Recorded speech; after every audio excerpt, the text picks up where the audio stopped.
विष्णुता दिखाते हैं तो महाकाल भी हैं, और जो उनके चरणों में उनकी शरण में चला जाता है तो परम कृपालम, उनसे बड़ा कोई कृपालु नहीं और उनसे बड़ा कोई दयालु नहीं।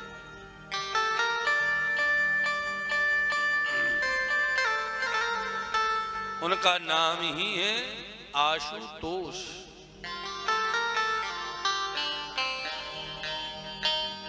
क्षणे रुष्टा क्षणे तुष्टा, थोड़ी सी पूजा की महादेव प्रसन्न हो जाता है। और भगवान महाकाल की तो प्रतिज्ञा ही है, जो उज्जैन में महाकाल विराजे हैं, तीसरे नंबर का जो ज्योतिर्लिंग है, उनका अवतार ही इसलिए हुआ था, वो प्रकट ही इसलिए हुए थे कि हम न्याय करेंगे, हमारे भक्तों पर जो अत्याचार करेगा उन दुष्टों को दंड देने के लिए ही महाकाल आए थे। और वही महाकाल भगवान ने प्रतिज्ञा ली थी, जो मेरे भक्तों को प्रताड़ित करेगा भगवान शिव उनको दंडित करेगा। सुदेह ब्राह्मण की रक्षा के लिए भगवान स्वयं पधारे थे और उनको न्याय का देवता कहा जाता है। भगवान महाकाल को न्याय, स्वयं अपने मुख से भगवान महाकाल ने शिव महापुराण में कहा है, जो मेरा शरणापन्न हो जाता है, मेरे अधीन हो जाता है, तो उसे कुछ करने की आवश्यकता नहीं। जैसे भगवान की प्रतीक्षा योगक्षेमम वहाम्यहम्, ऐसी भगवान शिव भी जो उनका शरणापन्न है उसका कल्याण ही कर देगा। भगवती सती स्वयं कहती हैं, शिव का तात्पर्य ही, शिव का अर्थ ही कल्याण है। शिव कहते ही जीव का कल्याण होना प्रारंभ हो जाता है। हरि हर दोनों में कोई भेद नहीं है।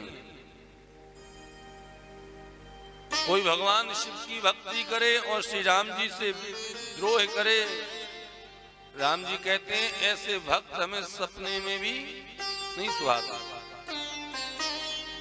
शिव द्रोही मम सपने न भावा, स्वप्न में भी उनको अच्छा नहीं लगता। और भागवत एक ऐसा महापुराण है,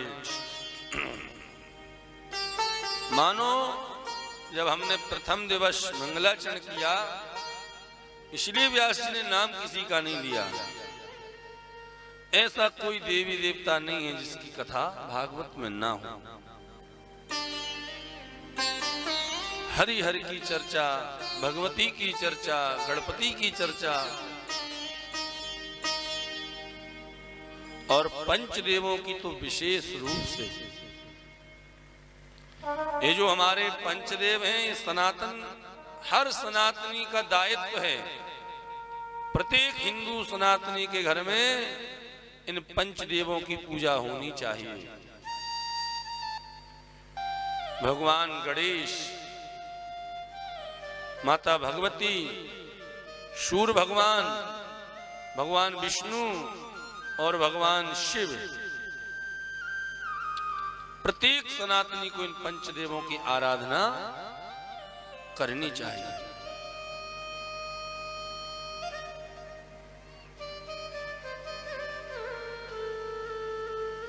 जैसे ही भगवान ने दक्ष को दंडित किया और यज्ञ में जब भगवान पहुंचे तो दक्ष की सब पूरी बुद्धि एकदम शुद्ध हो गई। अभी अभिमान में था, जब बुद्धि शुद्ध हुई तो हाथ जोड़ के भगवान शिव की प्रार्थना, समझ गया कि शिव तत्व क्या है। अपनी बेटी सती का विरह भी सताना। भूयान अनुग्रह अहो भवता कृतो में दंड स्वया मयि भृतो यद्यपि प्रलब्धः। दक्ष कहता है प्रभु आपने मुझे दंड नहीं दिया, आपने तो मेरे ऊपर अनुग्रह किया है। और जब बालक हमारे बच्चे बिगड़ने लगते हैं तो माता पिता का दायित्व है कि उनको दंड देके अनुशासन में करें। देखने में वो दंड लगता है लेकिन वास्तविक में वो होता अनुग्रह है।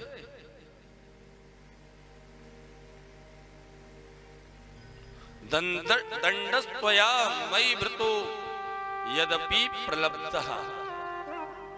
आपने मेरे ऊपर अनुग्रह किया है दंड देकर। सुंदर प्रार्थना की, भगवान शिव ने आशीर्वाद दिया, जाओ तुम्हारा कल्याण हो। वही भगवती सती अब की बार पर्वतराज हिमाचल के यहां आई, नारद जी को गुरु मान करके तप किया और भगवान शिव से उनका विवाह हुआ। वो शिव पार्वती